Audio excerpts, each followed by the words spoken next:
ہم تعارف کرواتے ہیں کہ ہم کون لوگ ہیں اور پاکستان حج مشن 2023 کیا ہے۔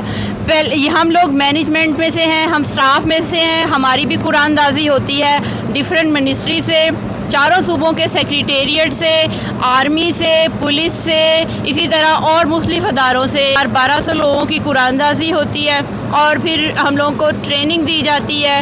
اور 3 ہمارے چونکہ پاکستان سرکاری اسکیم کے تحت جو حجاج کرام آتے ہیں ان کی 3 چیزیں ہوتی ہیں، ایک ٹرانسپورٹ جو ان کو مکہ کے ڈیفرنٹ ایریا سے لے کے حرم آتی ہے، ایک کھانا پینا ان کا ہوتا ہے اور تیسری اہم چیز ہوتی ہے ان کی رہائش۔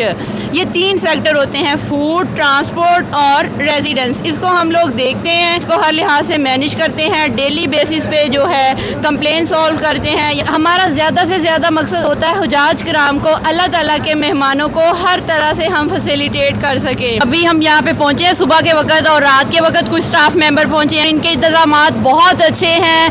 یہ کریڈٹ اسپیشلی سعودی گورنمنٹ کو جاتا ہے جو اتنے طریقے سے اتنی ورائٹی آف نیشنز کو، دنیا کے ہر کونے سے مسلمان آئے ہیں اور ہر لحاظ سے میکسیمم جو ایفرٹ کر رہی ہے فیسیلیٹیٹ کرنے کی، بہت ہی اچھے انتظامات ہیں۔